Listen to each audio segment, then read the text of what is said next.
आपल्या शहरातील, जिल्ह्यातील आणि राज्यातील ताज्या बातम्या पाहण्यासाठी SFN न्यूज चॅनलला सबस्क्राईब करा आणि बेल आयकॉनवर क्लिक करा. तर पुन्हा पाण्याच्या संदर्भाने जे दिलं, मग ते पिण्याचं पाणी असो किंवा शेतीचं पाणी असो, ते मुख्यमंत्री एकनाथजी शिंदे साहेब मुख्यमंत्री पदावर बसल्यानंतरच्या 2.25 वर्षात झाले. तमाम या ठिकाणी बसलेले तर सगळे तरुण आहे, सुशिक्षित आहे. मोबाईल तुम्ही बघत असताय. तुम्हाला मी वारंवार सांगत होतो, आरोप प्रत्यारोप करण्यापेक्षा आपल्याला ज्ञान आहे त्या ज्ञानाचा वापर करा, बुद्धिमत्तेचा वापर करा आणि कोणती योजना कुठल्या दिवशी झाली त्या दिवसाला या तालुक्याचा आमदार कोण होतं एवढं शोधून का. तुम्हाला हे माझं आव्हान आहे तर जमलेल्या सगळ्या शिवसैनिकांना, त्या उबाटावाल्या नाही, माझं आव्हान आहे तुम्ही शोधून बघा. ज्यांना चुकून भंडाऱ्यावर मिळालेली आमदारकी आहे त्यांनाही सांगतो,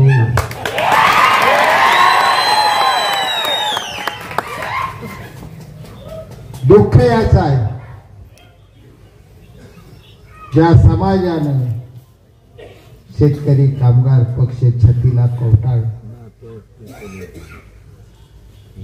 स्वर्गीय भाई गणपतराव देशमुख तथा आबासाहेबांच्या नेतृत्वाची कावड ज्या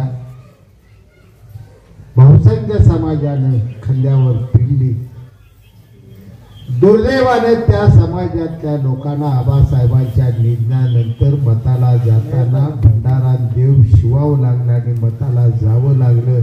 यासारखं निवडणूक मला झालेलं कोणतंही दुःख नाही. दुःख होतं ते होतं. 60 वर्ष ज्यांनी पक्ष जतन करून ठेवलेलं होता सुखदुःखात, त्यांना सुद्धा कालच्या वेळी शब्दा अनाभाका घेऊन वेटीला धरून त्यांना लेकरं बाळे शिवायला, अनेक घरातली लेकराच्या डोक्यावनी दहशतीने हात ठेवून घेतले. अशी निवडणूक एका बाजूला टोकाने गेली तर दुसऱ्या बाजूला आज उबाटा त्या नेत्यांचा दावा आहे की मी दिलता पाठिंबा मला द्यायचा.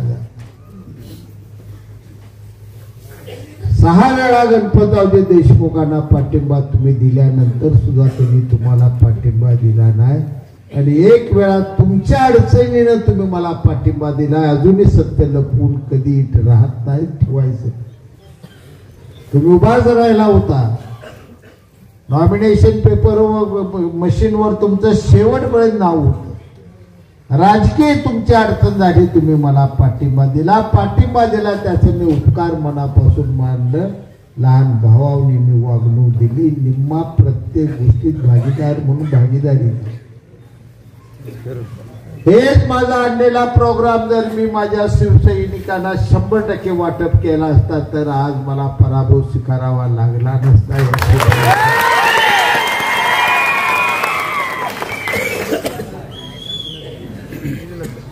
त्यांना दुखवायचं नाही, सांभाळून अटीतटी तालुका आहे, लढाई अटीतटी.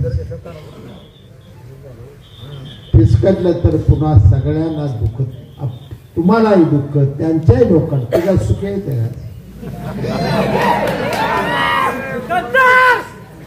तुम्ही आनंदी आहात कारण वर मुख्यमंत्री एकनाथजी शिंदे साहेब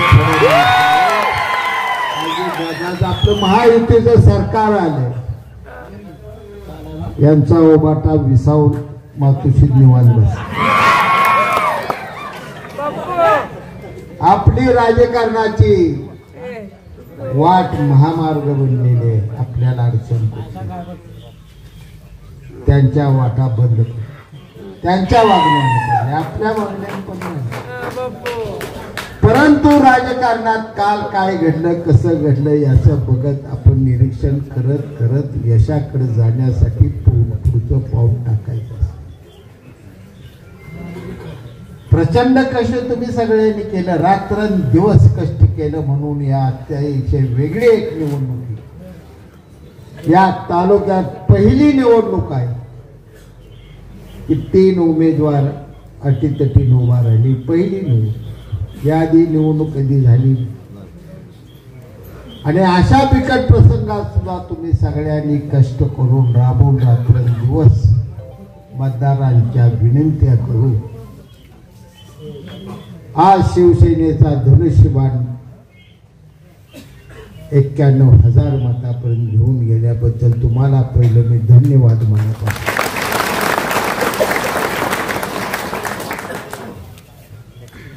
सोडाचं राजकारण मला येत नाही, मी करणार. जे मी आणलं होतं ते मला मत पडावे म्हणून मी आणलेलं नाही. उजनीची योजना मी आणली. मी राजकारणात एवढा तुम्हाला वाटतं एवढा भवाई. मला माहित होतं कटपळ काय घडणार, मला माहित होतं आजचं आणि काय घडणार, मला माहित आहे सोनोलवाडीत काय घडणार आहे, प्रत्येक गावात काय घडणार आहे याची जाणीव मला होती. ही गोष्ट मी पाहिली नव्हती. आजकालच्या निवडणुकीत जरी एखादं मत देणं, एखादं गाव, एखादी वस्ती, एखादा माणूस, एखादी माझी आई बहीण चुकलेली असली आपल्या दृष्टीने, तरी भविष्यात तिच्यासाठी तिचा संसार समृद्ध करणं, सुखी करणं ही कर्तव्याच्या जाणीवेतून जाऊनच आपण राजकारण केले. यश आणि अपयश या दोन्ही गोष्टी माझ्यासाठी दोन डोळ आहेत. मला फरक पडत. यशाकडे मी गेलो तरी तुमच्याच पुण्याने, तुमच्यामुळंच मी यशाकडे गेलो, आणि अपयशाकडे गेलोय ते मी माझ्यामुळं अपयशाकडे गेलो. मी कुठं टेम्पल याची जाणीव नाही. अनेक गोष्टी घडलेल्या आहेत ज्या व्यासपीठावर सांगणं कठीण, परंतु एखादं वैभव ज्यावेळी निर्माण होत असतं त्या वैभवाचा द्वेष अनेकांना, असंख्य लोकांना होत असतो.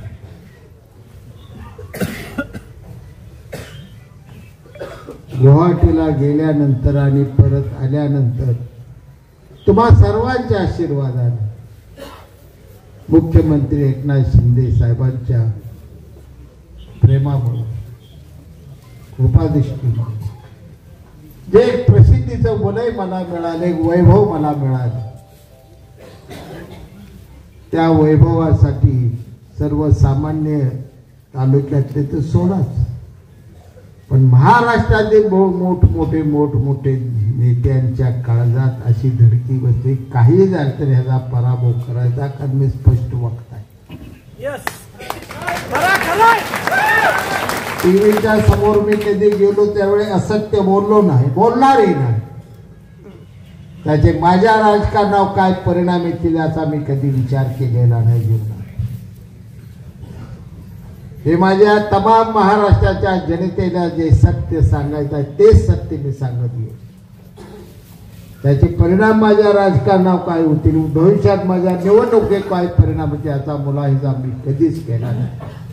अनेकांनी मला सूचना दिल्या होत्या, अनेक जण मला सल्ले देत होते, एवढं स्पष्ट बोलू नका, तुम्हाला अडचण. मृत्यूला सुद्धा मी अडचण समजत नाही, त्याचा राजकारणाला मी कधीच अडचण समजत नाही.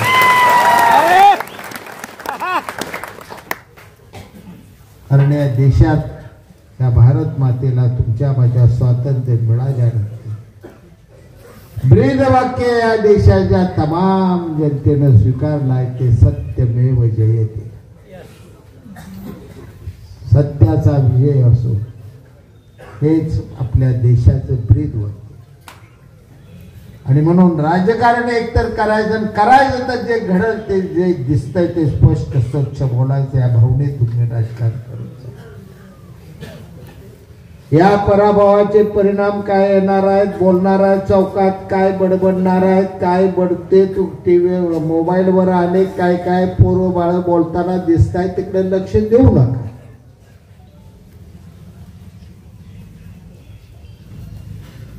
देशाचं ज्याने रेकॉर्ड केलं त्या भाई गणपतरावजी देशमुखांच्या लढाईमध्ये मी कधी हटलो नाही.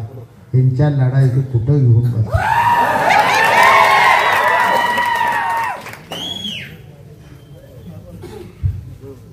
विजयानं अहंकारात आहे.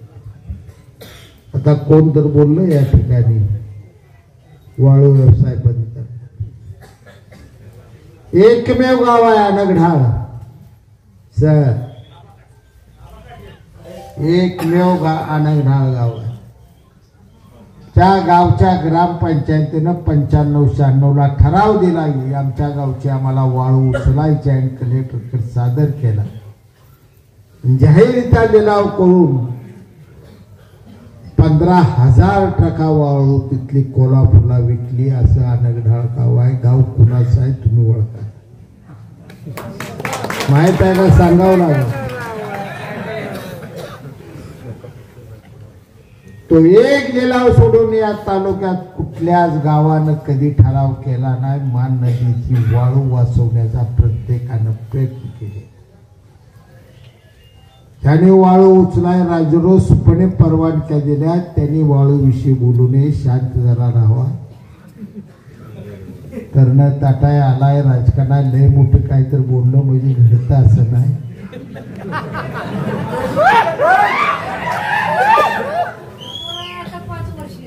एक एक जनतेचा प्रश्न सोडवत असताना किती व्याप सहन करावा लागतो ते काम करताना तांबे. त्यांच्या कर्तृत्वाला मी ना करता समजत नाही, परंतु विजयानंतर एवढं भांबावून या तालुक्यात कधीच कोण गेलं नाही. मी विजय 2 वेळा झालो, कधी भांबावून गेलो नाही. गणपतराव देशमुख 11 वेळा विजय झाले, ते कधी बोलले नाही. पहिल्यांदा वळण वेगळं देण्याचा ही लोक प्रयत्न करतात. त्यापासून सगळ्यांनी सावध आहे. कुठेही तुम्हाला सांगतो सत्ता आपली आहे, महायुतीची सत्ता. या ठिकाणी तुमच्या कुणावरही अन्याय होणार नाही आणि तुमचं काम कोणतं थांबणार नाही, एवढा मी शब्द थांबणार नाही. जो अधिकारी जाणीवपूर्वक जर तुमचं काम थांबवल त्या अधिकाऱ्याची माझी भेट आहे, एवढं तुम्ही लक्षात ठेवा. न्यायानं हा रस्ता आपल्याला चालायचा, तो रस्ता पुढे आपण सगळी वाटचाल चालू ठेवू. तुमच्या सगळ्यांच्या भावना जास्त बोलत नाही, तुमच्या भावना त्याची जाणीव आहे. बंद करायचं मी म्हणणार नाही, परंतु आपणही कुठंतरी मत मिळवण्यापेक्षा सांगोल्यात फिरण्यात वेळ ज्यादा गेला का मत मागाय वाड्या वस्त्यावर ज्यादा फिरलो. प्रत्येकाने चिंतन, आज चिंतन करू नका. घरी गेल्यानंतर जेवला तुम्ही झोपताना 5 मिनिटं माझ्यासाठी द्या. खरंच या निवडणुकीला किती जणांच्या घरी जाऊन आपण 2 महिन्यात धनुष्यबाणासाठी मत मागितलं त्याचं चिंतन करा. आज या ठिकाणी तुम्ही गोळा झाला, एवढी मोठी संख्या आहे. 10 मतं प्रत्येकाने मिळवले असते तरी मी कमी कमी 20,000 मताने विजयी झालो. बघा मोजा, संख्या मोजा.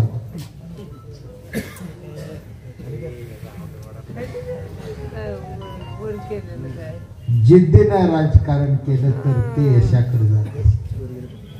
मी आजारी होतो, मला डॉक्टरचा विश्रांतीचा सल्ला. फक्त मी 2.5 तास झोपलो, 2 महिने फक्त 2.5 तास. करेक्ट 4 वाजता इथे येत होतो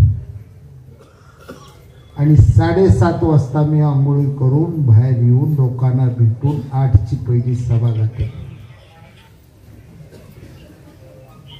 मी माझ्या ड्रेसिंगचा विचार करत नव्हतो, कशाचाही मी विचार करत नव्हतो.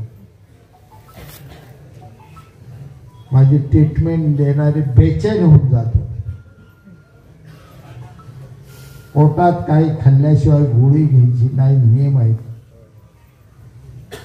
कितीतरी वेळा 9 गोळ्या मी पोटात अन्नाचा कण नसताना रागानं गिळ्यात पाणी पिळून पुढे वाट चालत.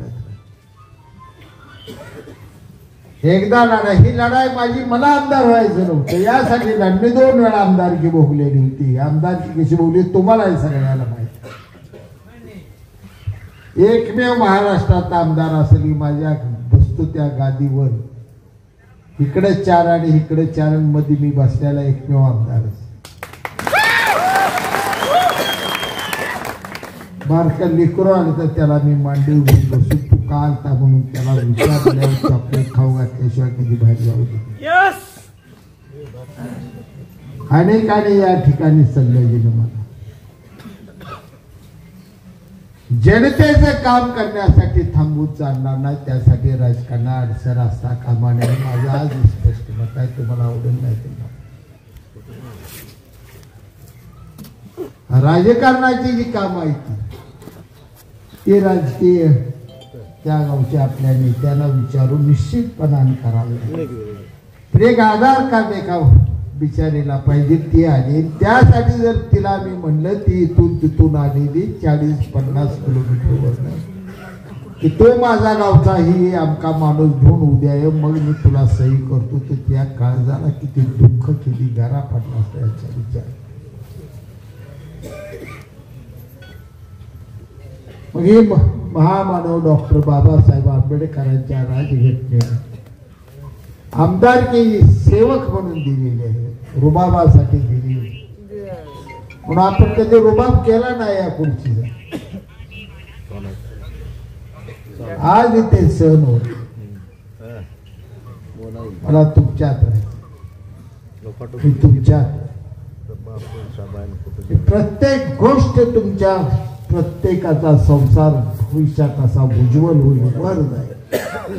आजची तुमची अर्थव्यवस्था जी आहे ती उद्ध्वस्त होऊन एक अशी अर्थव्यवस्था निर्माण झाली पाहिजे की ज्या अर्थव्यवस्थेमुळं सगळं कुटुंब असा आनंदानं जीवन जगू शकलं पाहिजे. माझं स्वप्न आहे, त्या स्वप्नापाठी मी असा वेड्यासारखा धावत निघालेला आहे.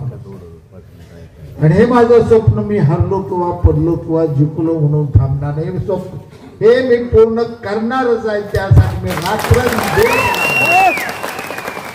सगळा तालुका जोपर्यंत सुखी होता, माझा श्वास शेवटचा असेपर्यंत मी काम केल्याशिवाय. काल दवाखान्यात असताना सुद्धा मी मृत्यूच्या दाढेत असताना सुद्धा शिंदे साहेबांना हात जोडून बोला येतो तरी एक शब्द असा छाताडात श्वास आणून टाकून सांगतो, साहेब उजनीची माझी एक फाईल तेवढी करायची कमी अब्दुल साहेब. मला माहित होते एकदा निवडणूक लागल्यावर पुन्हा लांबणार. मी फाईलवर सही साहेबांकडून साहेबांनी केली.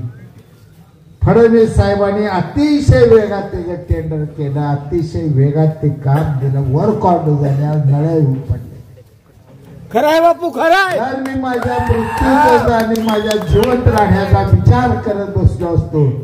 14 गावचा आज वनवास संपणार आहे. त्या 6 महिन्यात तुमच्या रानात नाही पाणी आणलं तर मला राजकारण मिळत घ्यायचं.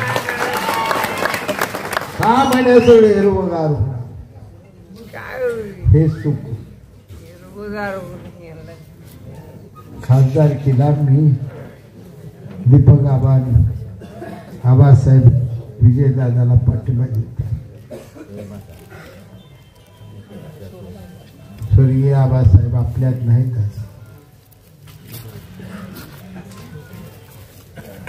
मी आणि दीपक आबा एका गाडीने सुदगिरणीपर्यंत गेलो आणि आबासाहेब सुदगिरणीतून त्यांची गाडी घेऊन बाहेर आले. माझी गाडी होती, आम्ही मागे नव्हतो. तेव्हा एका गाडीत बसलो. मी पुढं बसून ती दोघं पाठीमागं बसली. आबानं कुठला तर असा मोठा एक आवळा पॅक केलेला खायला आणला. या आवळा दिला आबासाहेबांनी खाल्ला, आबा खाल्ला. मला मग तुम्ही खावा खातो झालं मी पण बघू देऊ.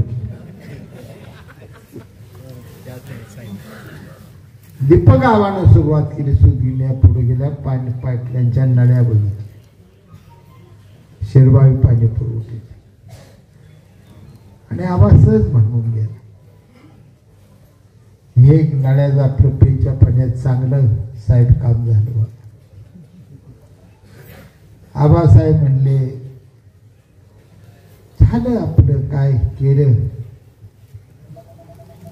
सगळ्या सगळ्यांनी साथ दिली झालं असं बोल. मी का बस बापू काय बोलले नाहीत म्हणलं काय म्हणलं बोलू का ऐकणार ना तुम्ही.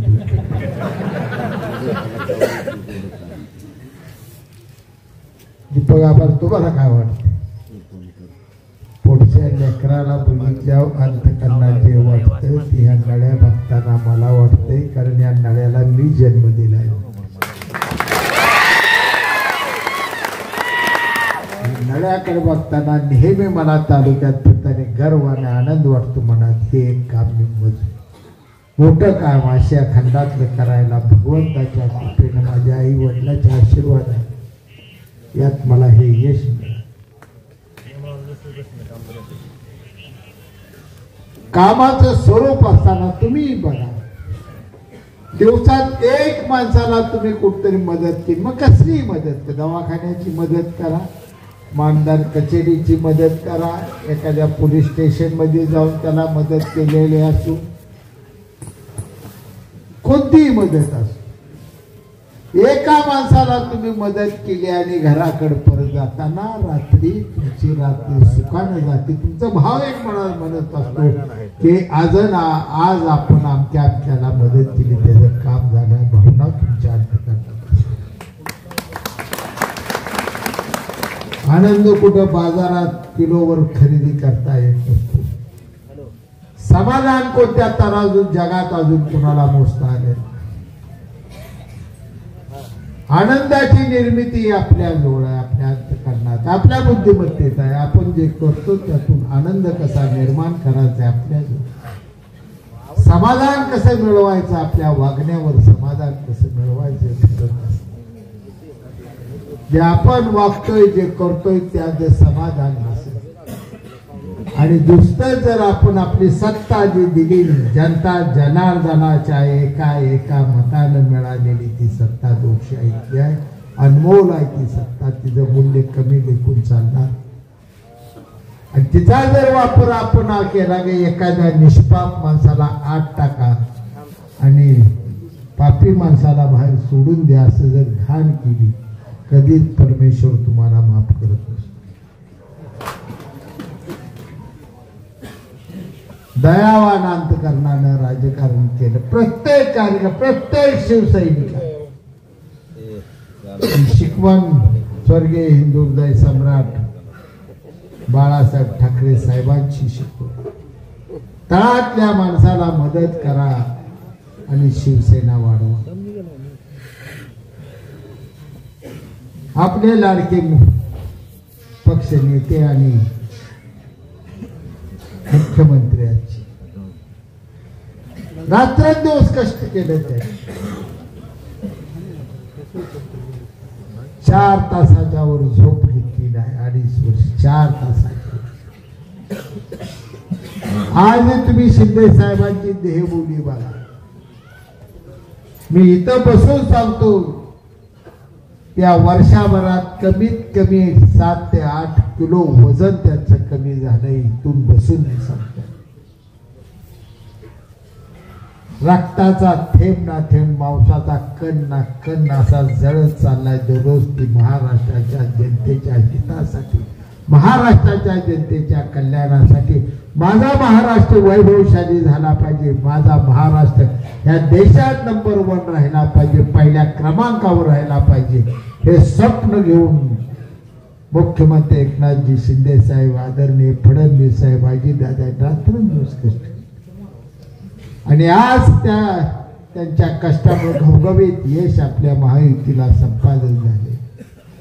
जरी आज आपल्या तालुक्यात वाटणी आपली त्या कामाला लोकांनी विचार केला ना अनेक ठिकाणी मला ऐकाय मिळतं अशा चुकीचा कुणीतरी गैरअर्थ कृपा करून हा तो काढून घेऊ नका.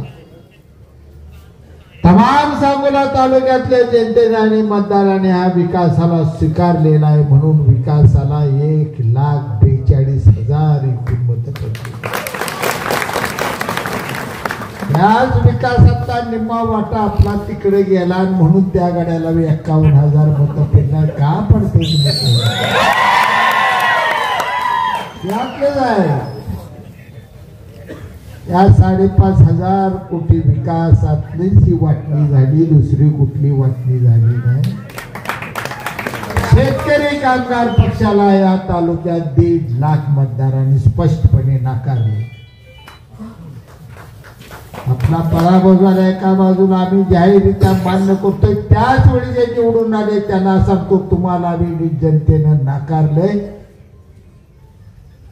तुम्ही 1/16 वर आहे, एकूण मतदान तुमच्या विरोधात 1.5 लाखाच्या होती. आणि जर चुकून आम्ही दोघं एकत्र असतो तर निकाल काय झाला असता.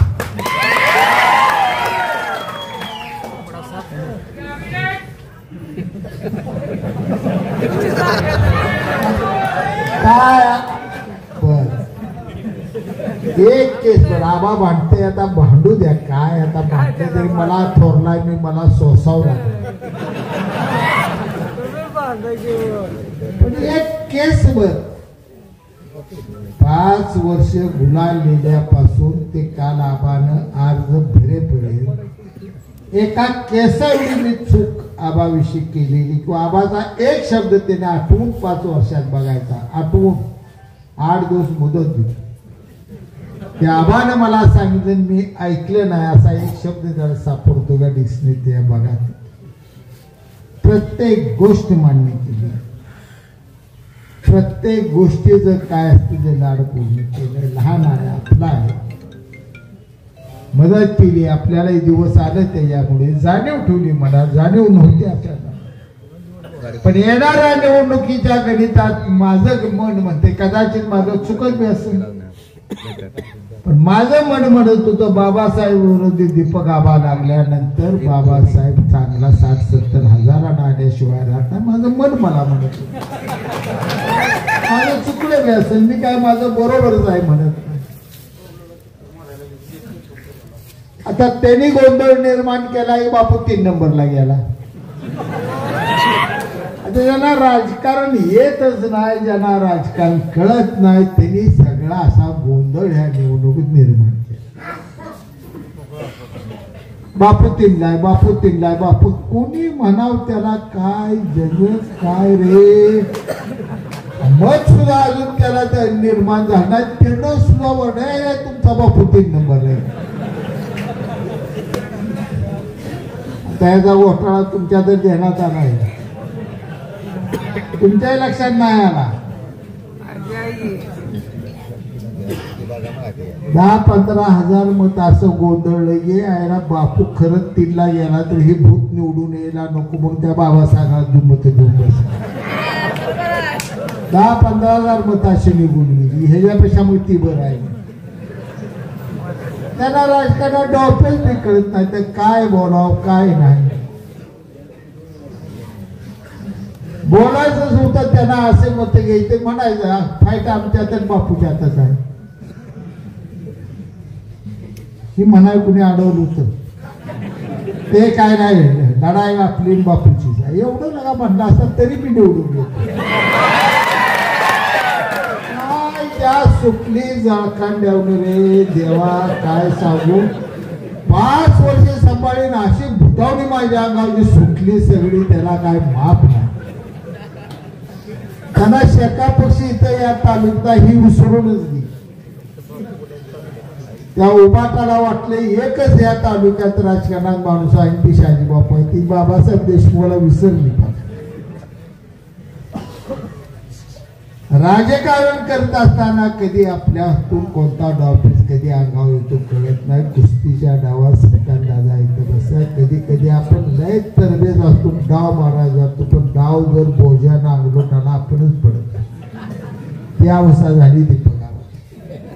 8 डाव करायला गेला, 3ऱ्या नंबरला ती गेला. आता मी काय त्याला दृश्य आणि 3 नंबरला जाऊन मी अजून मला शिवाय देते. त्याला काय झालं मला पाठिंबा 91,000 वाड्यानं पाठिंबा द्यायचा असतो का 51,000 वाड्यानं.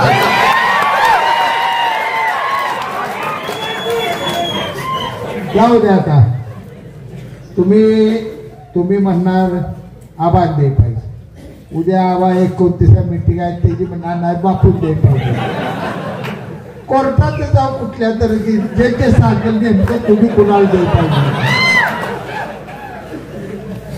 सगळा असला भावनिक गोंधळ फक्त बापू असा फरमात आलाय. बापूने काम करायला लागला, बापूने नाव घ्यायला लागलं, बापूने 5,000 कोटी निधी आणला, बापूने ही बिल्डिंग केली, बापूने ते रस्ता केला, बापूने उजनी आणली, बापूने टेंबूत गाव घातली, बापूने मैचाळी गाव घातलं. या सगळ्या गोंधळानं माझ्या अंगावर एवढा द्वेष आला. या जनता जनार्दनाने भरभरून माझ्यावर प्रेम केलं, पण सगळ्या प्रभावी कार्यकर्त्यांनी ह्याला घरात बसवायचाच मनुष्य विडाच उचलला आणि आपल्या वाट्याला दिवस. तरी तुमचं माझं कर्तव्य आहे. अजिबात तुम्हाला माहित ही काय पहिल्यांदा माझ्या आयुष्यात घडलेलं नाही.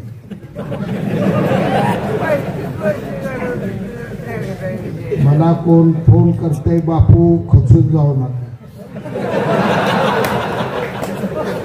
आता काय पत्रकार आहे ते बोलू का नको. तुम्ही भिताडाला खचवू नका म्हणा. एखादं पूल बांधलं त्याला खचू नको. जातीवंत ही शिष्यासारखं पोलाद आहे. पोलाद कसं खचलं.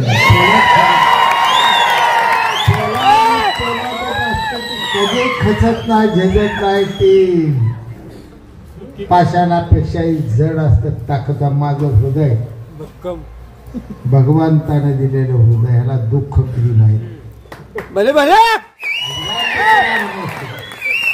या निवडणुकीकडे बघत असताना मी माझा पराभव झाला हे म्हणण्याऐवजी मी मनापासून म्हणत असतो तो राजाराम पाटील हा शेतकऱ्याचा भाऊ आहे. या तालुक्यातल्या 91,000 जनतेनं मत दिलंय शेतकऱ्या पोटी सुद्धा. ह्याच्यापेक्षा तुझी अजून लायकी पाहिजे काय. माझं मान म्हणून आनंद समाधानी असतो. भरभरून मला जनतेने दिलं. 91,000 लोकांनी मला मत दिले. यापेक्षा मी करणार. ही शिदोरी आहे माझी. प्रत्येक मत हे आहे माझ्यासाठी. हिमालयात जेवढं सोनं असेल त्यापेक्षा जड माझ्यासाठी मत. एक मत माझ्यासाठी जड. त्या तर 91,000 उपकार मी कधीच विसरणार नाही. तुमच्या उपकाराचे उतराय केल्याशिवाय राहणार नाही तुम्हाला विचार. परंतु माझ्या या मतदाराला कुणी धक्का लावण्याचा गर्वाण्याचा प्रयत्न केला. जाहीररित्या इथून सांगतो, हा शिवसैनिक आहे. एकनाथ शिंदे साहेबांचा आवडता चेला, हिंदू हृदय सम्राटाचे विचार लोकांनी. शांत आहे तोपर्यंत शांत आहे. जर माझ्या माणसाला कुठं धक्का लागला तर पिसळून उठलो सगळं एकाएकाचं मुश्किल करून तुम्ही त्या गर्वात तुम्ही गर्वात वागायला. आम्ही गर्वाने कधी वागलो नाही. आम्ही नम्रतेने वागलो. पराभवी तेवढेच पचवले, विजयी तेवढेच पचवले. या तालुक्याच्या जनतेला कुठलीही जनता, तो समाज कुठला बघितला नाही, तो पक्ष कुठला बघितला नाही, प्रत्येक पक्षाच्या माणसाला, प्रत्येक समाजातल्या माणसापुढं नम्रतेने आणि लीनतेने हात जोडून आम्ही उभा राहिलो. आम्ही कधी अहंकार कधी ओतलो नाही, कधी मातलो नाही. एवढ्या एवढ्या विजयाने आमचे महाराज जे खवल्या ते पिसाळ्याचे, तर त्याचा राग आहे काय. तिंडपणे गेला हे पिठू मी काय माणसानं सांगू मला 3ला टाका, मला 3ला टाका, त्याला 2 लागा. या माझ्या हातात आहे ना. कशाला वैतागून गेले बिनकामात. मी घेणार आहे, बघू जरा तो जाऊ द्या वेळ.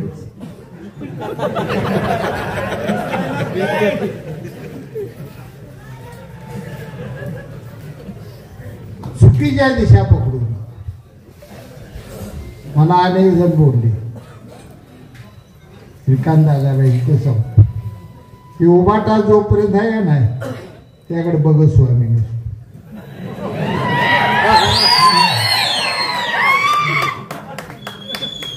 उभाटा इथं का होते एवढा अभ्यास नव्हता. उद्धव ठाकरे बी इथंच येते, संजय राव बी इथंच येते. कामं नव्हती या दोघांना. त्यांना माहित होती आपलं येत आहे, पण आपले त्याला पाडते म्हणून तिकडे त्याला ह्याला आणायचं कुठे पडलो ना मला पाडायचं त्याला काळजी लागलेली त्यासाठी आली बिचारी गेली एकानं हात वर करून खाली केलं ही बोंगाला तिथं वरडून गेला आता या संजय राऊताची अवस्था अशी झाली की आता मला वाटतं 2 दिवसात टीव्ही वाली काय त्याची इंटरव्ह्यू जात नाही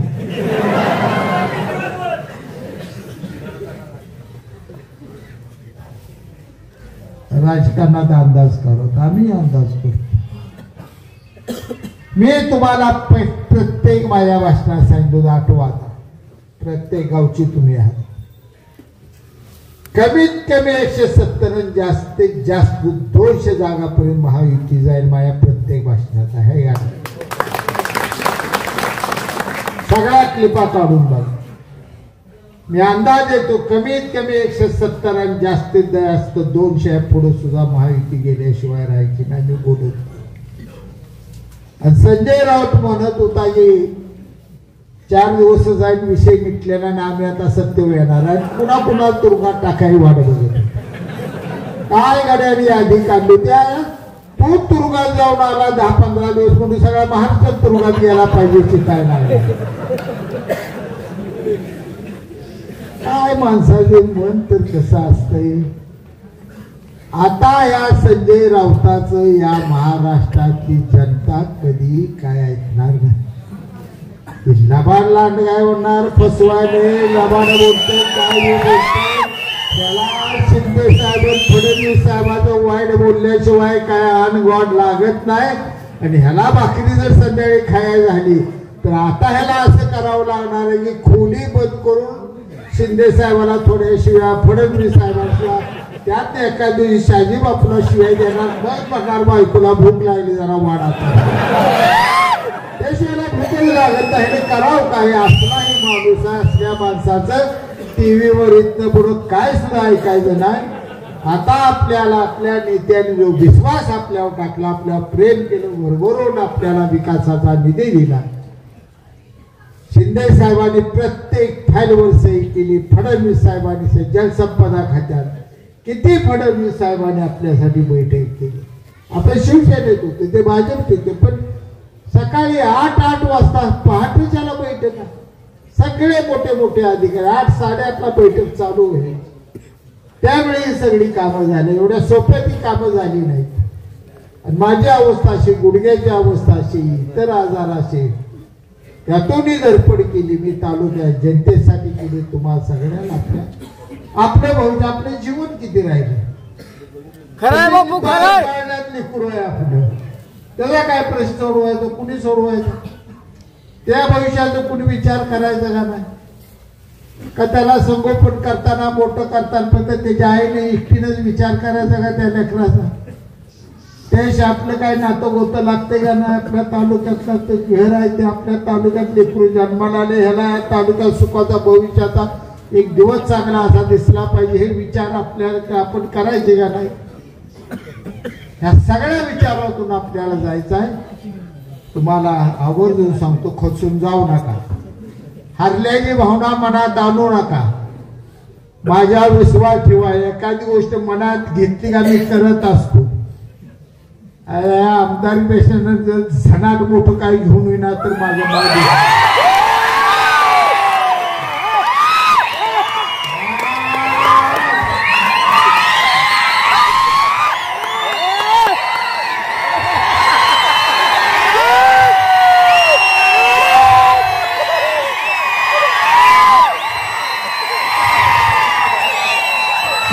शिंदे साहेबांकडून फडणवीस साहेबांकडून असं पद तुम्हाला घेऊन येतो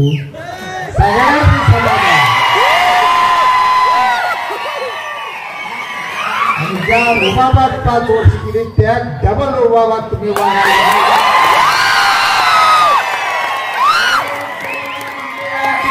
कसं वाटतंय याला त्याला एक सांगा 2 महिने थांब तुला कसं वाटतंय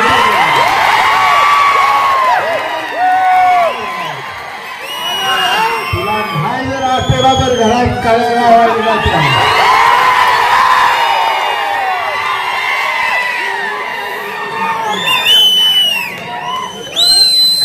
मी हटलो नाही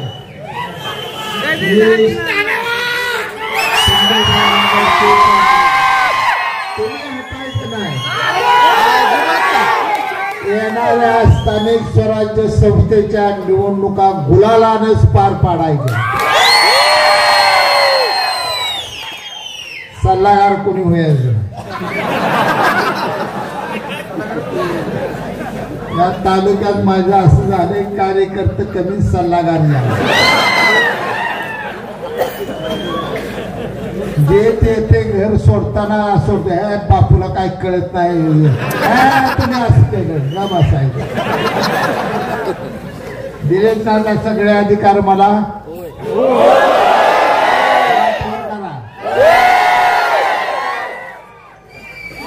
कुठलाही निर्णय कोणताही निर्णय घेतला राजकारणातला तुम्हाला सगळ्यांना मान्य करावं लागेल. परत असंच केलं तसंच केलं, हे झालं ते झालं ह्यांना कळतच नाही.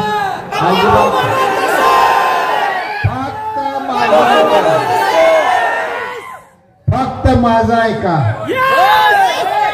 तुम्हाला येणाऱ्या नगरपालिका आणि पंचायत समितीमध्ये भ्याला त्यांना शीट देत नाही. शेका पक्षाला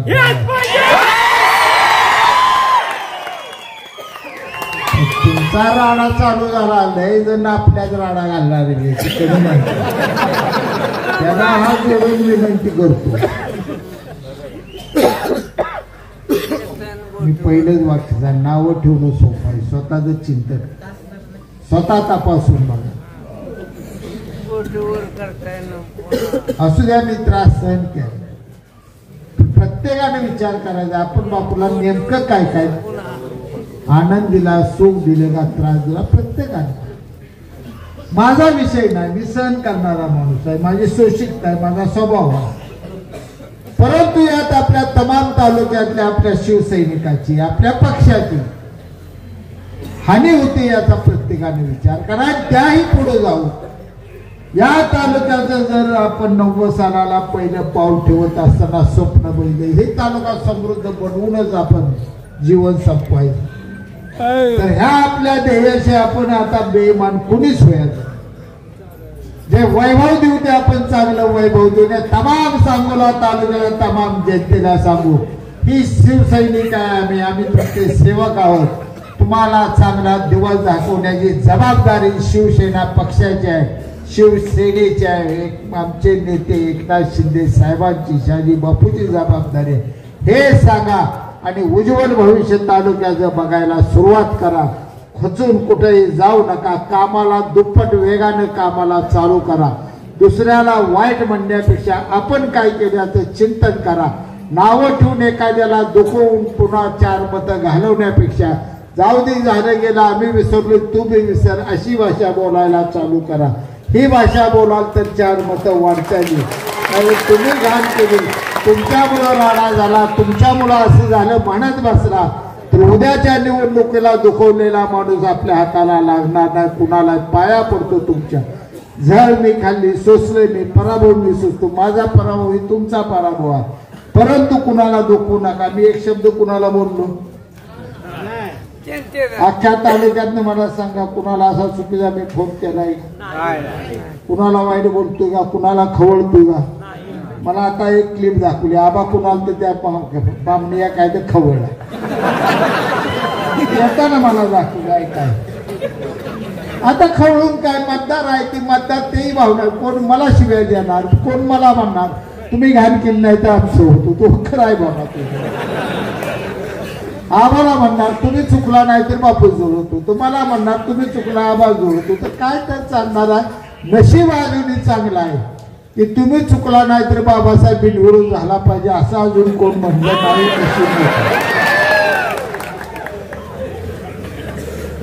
हा पक्ष चालणार नाही.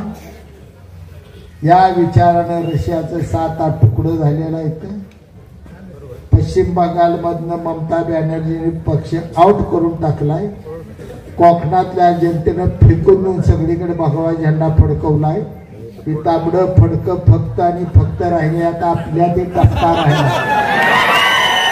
एवढाच तारीख सर्वांच्या संस्थेत ही तांबडा डाग एवढा फाट दिशी काढून टाकून पुन्हा एकदा भगवा इथं फडकवण्याच्या जिद्दीनं घराकडे जावा. जय हिंद, जय महाराष्ट्र.